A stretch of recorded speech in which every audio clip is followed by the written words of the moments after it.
All right, viewers, welcome to Duke TV Online once again. Thank you for joining us always. We're still very much here in Ikeja, the heart of Lagos. My name is Wahid Olabode Gabadin, the CEO Duke TV Online. And joining me today on this program is one of our regulars, Mr. B. Johnson. Mr. Johnson? Yes, sir. Program. Nice to be here. But I will disappoint you. Okay, I am not laughing. It's okay. I am not smiling. Don't smile. I am boiling. And you want to ask me why? Why? I am going to Uganda. Today we are going to Uganda. One popular country in Africa. Yes, yes. And I'm so concerned about Uganda because I could recall when this current president, Yoweri Museveni, when he was agitating for power, Nigeria played a very vital role. Oh, yes. Apart from the issue of South Africa. Yeah. Don't mix it up. Yeah. Very vital role. We became empathetic. We believe that Dami Dada, had become so repressive. Oh, yes. He has messed up the whole country. And Milton Obote too did not help matters. In fact, that one had the opportunity to rule that country, Uganda, twice, and still he messed up. Africa, he messed up. Right. And so everybody gathered together, right. including Tanzania, including the even Ugandans in exile. Yeah. And to cut the long story short, by 1986, Yoweri Museveni assumed the presidency of Uganda. It is 40 years. Sending Idi Amin to exile in Saudi Arabia. Saudi Arabia. Yeah. Of course, you will say Idi Amin deserved what he got. Yeah. So we were not no same party at all. I no regret. This man has been on the throne for 40 years.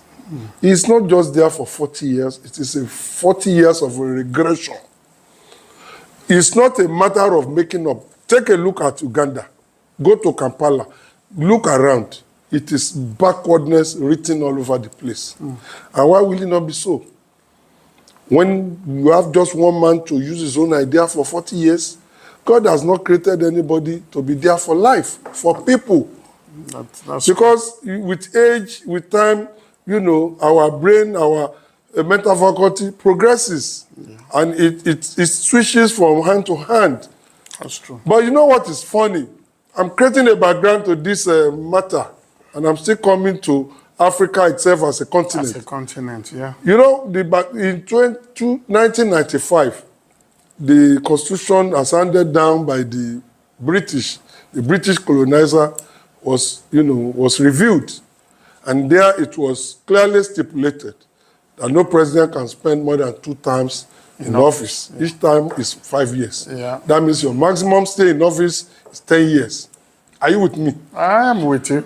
By 2005, another review came up, which we call constitutional amendment. In 2005. Yes. There, that limitation was removed and became, a kind of perpetuity. As many times you can come, as many times as possible. Of course, everybody will have seen the handwriting on the wall. Yoweri. He knew where he was going, putting that in there. So, tenure in, tenure out. He has always been the 40 years. And at a point you want to ask that, don't we have elites in that country? Don't you have elites in that country that would, kind of form a kind of opposition to challenge these excesses? There are. Yeah. Especially as typified by Amama Ubambasi, who contested in 2015 in, in Uganda. And the man actually, put up a lot of action. He created a lot of dust all over the place. At the end of the day, from what I gathered from the grapevine, the man was compromised. It was compromised. It was wooed to the side of president. Was, taunted with, appointments and stuff like that. Government patronage, so to speak. So that killed. Until 2019, that this guy Bobby Wine.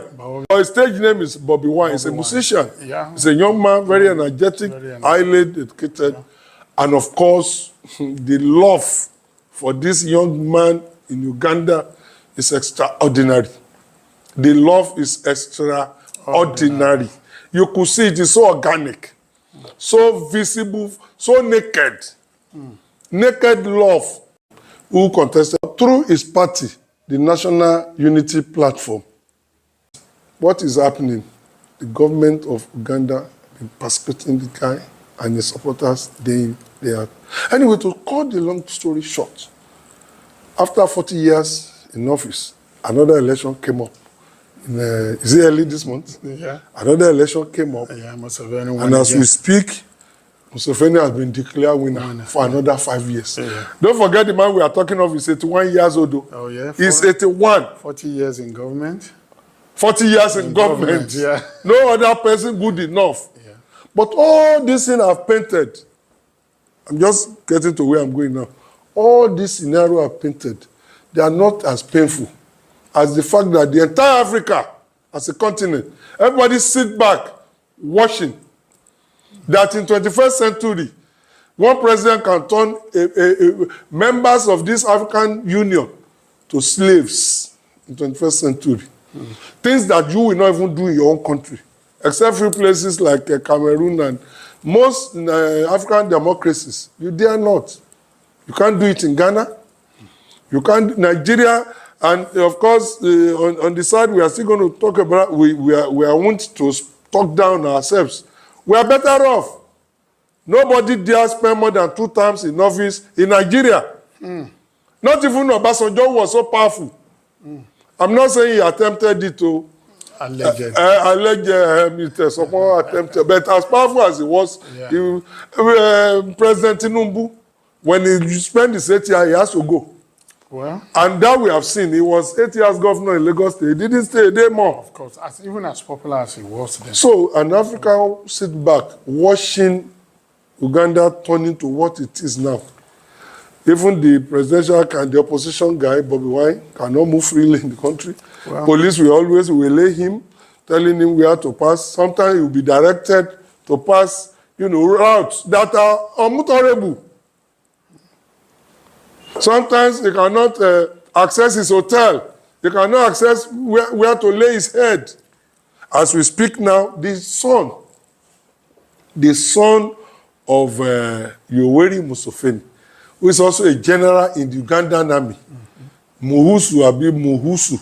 And the daughter who is the central bank governor. He has a daughter who is the central bank governor. Of course, the wife is one of the ministers now. So, but this son of his, a general, he has declared Bobby Wine a terrorist, and he's been declared wanted.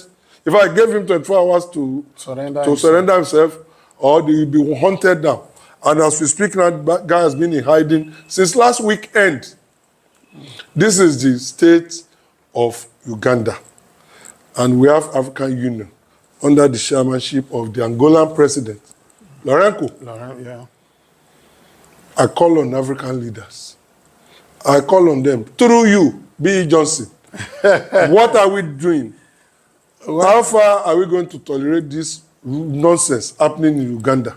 Well, over to you. Oh, thank you very much, Bode. It's really nice to, pick this angle of discussion for today for our viewers so that they can see that we are all rounder. We do Nigeria, we do international, we do. We want to cover all the bases, and where we think that things are not working or not coming up the way it should, we just want to discuss it. Let people hear the views. Let's see what is going on. How did we get here? The background of this situation has always been something that is very close to Africa. It's very, very close to Africa. Coming to government, staying there like forever, don't want to go, is an African thing.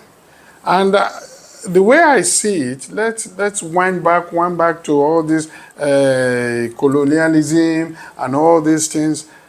And you will see that colonialism brought this type of thing because the people that came to colonize us came for a reason, which is beyond all this democracy and everything. It was a business thing to them.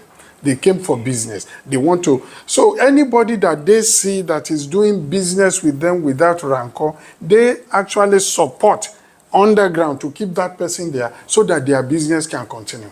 This was how we got here. This was how we got here. Uganda, they have a colonial master. They will tell you that, oh, it's a sovereign nation, we don't want to intervene. But it's because that language, you hear it a lot. It's a sovereign nation, we don't want to. That's because they are benefiting from what is happening. That is how they come about it. They will tell you, oh, it's a sovereign nation, you can't interfere with what they are doing. You know, the president. If that person for 10 minutes is not doing what they want, they know how to remove him.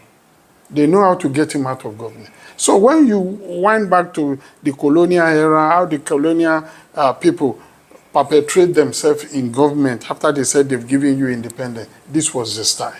Some people overdid it, like Museveni we are talking about now. It's been 40 years, but I'm sure the people of the country are not happy. You can see it on, you can see it on the street with Benny. You can see it on the street with him. They are tired.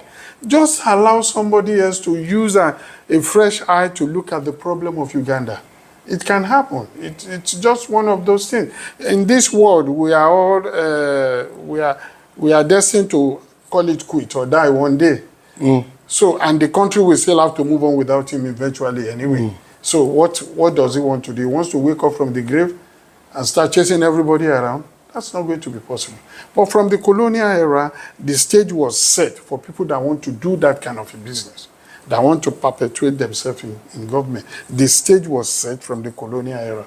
The way they came, the way they set up, the way they, you know. So are you not saying that even after independence, they are still controlling them remotely? Remotely, because the colonial thing was not about bringing democracy to you. It's about coming for resources. For economic motive. It was a complete economic thing. So, and as long as the economic thing is working, nobody look at the other side.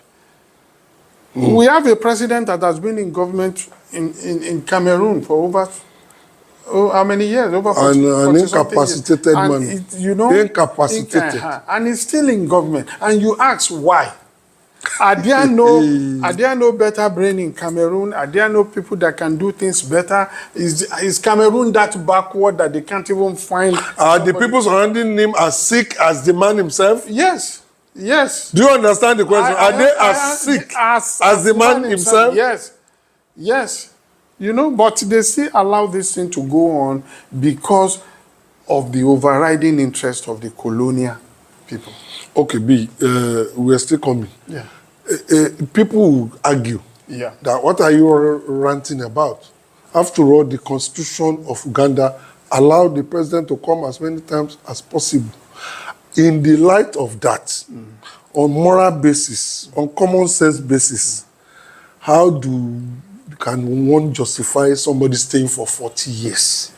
How can we justify somebody staying for 40 years? How can that clause in the first instance exist in their constitution? Okay, I'll I like this your line, the line of this your question, because sometimes you sit down and you think about how did it happen. But let me tell you, if the person that changed the constitution is not a beneficiary of this, then we might not complain. Exactly. That is exactly what it is. But if the person that changed the constitution is the beneficiary of it, this is where the problem comes in. So he deliberately designed it. He deliberately designed it. The constitution was not changed. It was hijacked by him. Yes, that is the word. It wasn't a change. It doesn't matter what the House of Assembly tells you. The constitution was hijacked by him. And he's doing exactly what he wants to do now. You know? You remember there was a time they were taunting in Nigeria that maybe we should have a president for 5 years or 7 years. One term. Yes. And you see, it didn't go through. Because majority of the people, will it start with me? Will it start with you? So that way, the whole thing collapsed in the House of Assembly. They couldn't move further, you know, with it. But because everybody is looking, who is going to be the beneficiary? Who is going to be the loser? Oh, so it's when it's my turn that I won't. The next president will come and say, oh, we'll just go back to the old style. As long as it's pushed through the House. That is true. You know, because we have the House of Assembly that has to do their own stuff too. So this is what I'm telling you, that once you have a country and you know, there was a time we were talking about the structure of a country. Strong institution. If the institutions are independent as it's supposed to be in a democracy, are they truly independent? You know? Because if one man for himself, by himself, can get up and say, I change the constitution in the case, to benefit I don't want myself. you to lose track. You know, we are talking of a country now. Yeah. Don't let us get more distracted with Nigeria. Yeah. Nigeria case is still much better. No, we are done with we are Nigeria. talking of Uganda, yes, where the daughter is the governor of their central bank. The wife is the minister in the government, whether education, yes, the same government. So many of his family members holding different. Yes, the son is a general in the military of that country. Yeah. So that's the person we are talking about. Yeah. But where I want us to go now is that I want to cast our minds back to South Africa during the apartheid period. And the Mandela thing. And everything. You know how far away South Africa is to Nigeria. Oh, yes. Oh, yes. But you remember Nigeria was honored with the title of frontline state. That's it. What are the frontline states? They are the countries sharing border with Africa. With South Africa. Because whatever pressure going on in South Africa is spilling back to them. Yes. But Nigeria participated so much with resources, human and material, that it was so recognized as a frontline state. Yeah. Can't we extend the same to Uganda? Nigeria is supposed to be the giant of Africa, the most populous country in Africa, the most prosperous black country in Africa. Can it be justified that we are just sitting back? Okay. Well, we have a precedent. Yeah, we do have a precedent, but I will tell you exactly, the South African situation is a little bit different because they actually have an apartheid system. The apartheid system itself was something that was that makes everybody to come out and actually want to fight. The apartheid system that you are separated, you go this way, you go that way. You can't go in on their own land. On their own land. So that gives everybody the momentum wanting to dive into the matter. But in this case, we don't have that kind of stuff. But it's as bad as it. 40 years in office. It's bad. It's 40 years in office. Yes. There is no separation. Everybody is a Ugandan. Okay? And when they win this election, this is the joke of the whole thing. When they win the election, they tell you that they get the majority vote. Of course, they know how to do now. What I'm telling you is this. When you impoverish people, turn them to a beggar, and then you come with money, you will definitely... Like you are talking of weaponizing poverty. Weaponizing poverty. And then you will win an election. It's an African thing. If you want, you will get 75. And sometimes you can write. You know? But, okay, see the person that is championing that Uganda shouldn't be going this way. I'm talking about Benny. Bobby, yeah. Bobby Wine. Bobby Wine. Bobby Wine, yes. I'm talking about him. Look at him. See the energy. See the energy. Guys. See the street acceptance. The street credibility. The street, and then when I come and say I won an election, 75% people vote, you will be wondering.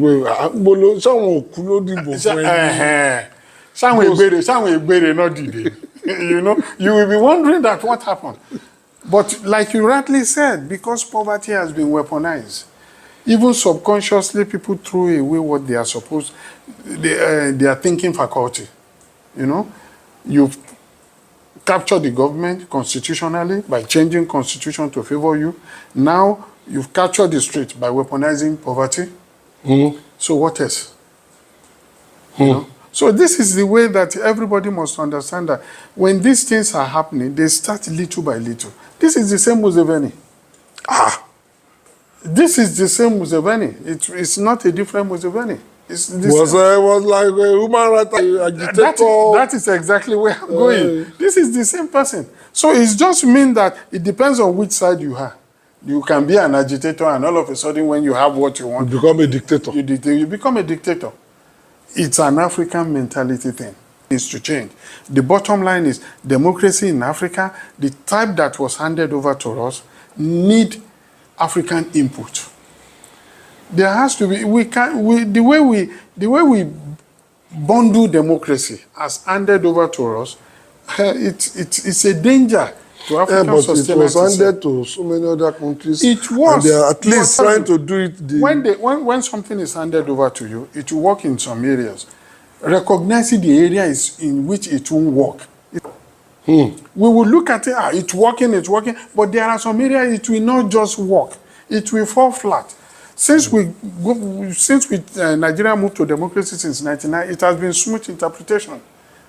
You have been going in and out of government successfully. So, but now that the life of the major opposition leader in Uganda, Bobi Wine, is under threat, as the general I mentioned, he's not hiding, he's not missing words, and told us their intention. Should the whole world, especially Africa, still be watching? Africa and opposition leaders, it's always been a game of cat and mouse. They hate opposition leaders because that's the person that is challenging their authority. Authority in the sense that I'm in the government. The instrument of government can actually be used against an opposition leader. The best they can do, when people want to intervene in that type of thing, they get the opposition person out of the country and then they start fighting from outside the country, all this labu. Because as it is now, its life is in danger. It is so. It's in danger. And it's okay on the street, he moves around, but let him sit down and tell you what he is going through. Because I'm sure the way it is now, he can't sleep in the same house, he can't walk the same street twice, because some people are after his life. You know, and especially if you have the colonialists, if they want to help him, but because they know that the benefit might not come from. But during the DME excesses, fellow African countries actually gave her the help, and that's Tanzania. Okay, and I will, Tanzania. I will let you know one thing. You can't fight those fight without having people inside. Tanzania actually had major help from inside Uganda itself. People that were fed up. I agree with you. You know, and they were even mentioned. They were mentioned. They collaborated with Ugandans on exile. On exile, and those ones that are. Are you now implying that we don't really have such now?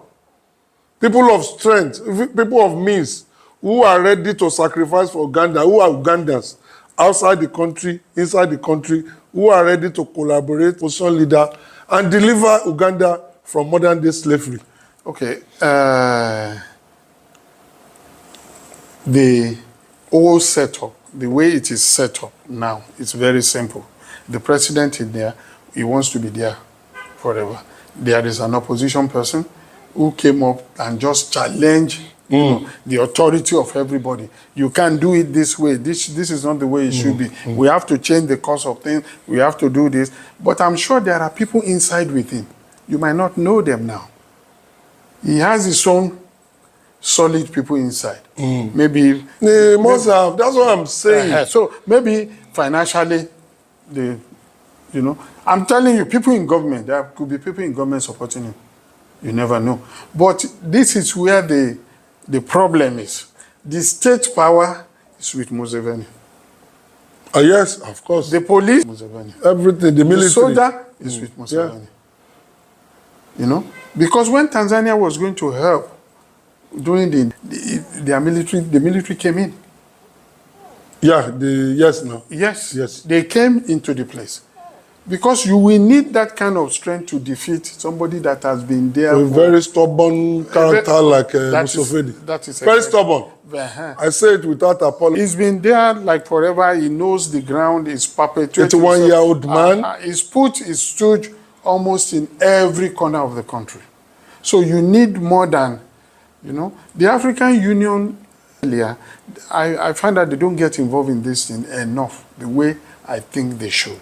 There are no African Union standby forces to counter this type of thing. And we've seen it work before, because when Liberia was going through problem, the Nigerian people, the ECOMOG, they moved coalition forces. The coalition forces, and they were able to help them. Effectively. All said and done, it's a stable democracy. At least. And it's running, you know. It is. So this is, but everybody, there is an economic problem almost everywhere. Can Nigeria even do that kind of a thing again? It took a lot of resources to gather those forces. Majorly, the 2/3 of the force that fought the Ecomogun, they were Nigerians. It was Nigerian resources. Coupled with the economic situation of the world, can we do it? No. These are some of the questions that we'll find in the mind of the people that is allowing this type of a thing to, you know. And where there is will, now let's go to where there is will. This thing can still be challenged. Where there is will, where the AU wants to do its job. Yes. Where they, you know, their side of African, because they have a mini African union in that side too. When they want to do their job, these things can still be done, but they will to do it. Especially now that the guy is at stake. His life is they have at every stake. excuse to, at least at the diplomatic level. They can start with diplomatic approach. I mean, they will know that somebody is watching, some people are interested, they are all over the world. The way the guy operates now, who's going to ask me? Well, Africa needs that kind of leadership, the kind of leadership that will talk and the ground will shift a little bit. But do we have it? This is where the question is. When you have a leader, one leader that could just say, stop, and everybody will look at him that, wow, he has stopped. You know, in those days, we have people like Mandela. In this type of situation, they can get involved. You know, yeah, people that have such people that have such high level of esteem. Yes. We still have them. You know, and I'm sure, even coming back to our country, we still have somebody like that that could push that kind of line. But the will is the will there. And I want to seize this opportunity to use this platform, to directly call on our own president, President Bola Ahmed Tinubu, that in the name of God, everyone knows that you will not do what Museveni is doing in Tanzania, in Uganda. Everybody knows. So the moment you won't do it, automatically to you to what he's doing is not right. Please help us talk to him. At least at the presidential level. Yes. At the presidential level, they can. I understand the sovereignty of nations. Yes, sovereignty. There's room for diplomatic maneuver. Oh yes. That's why we have diplomatic relations with There countries. is always room for dialogue. And I think African leaders should look at this. And I want to also appeal to Nigerians. Of course, I'm happy recently the awareness is growing. Yeah. Especially in Lagos area here, I've been seeing it on social media. We should start focusing on development in Uganda. Let us escalate, let the whole world know. Let them feel the heat, let them know, so that they will know the clear light is being focused on that country and that they cannot do just whatever they like. The whole world is watching. Yeah, the social media has not been quiet about it, and that is why, in fact, that is generally one of the reasons why we are discussing it now. Is because I agree with you. The social media has been very active on I that agree case, with and you. I'm sure I'm sure that drive from the social media, definitely something will be done very soon. Very soon, before it escalates to when we start picking bodies on the street. Okay, we may at this point step down on this matter. Yeah. Hoping that Chief Olakuno will join us. Yeah. So let's have a short break.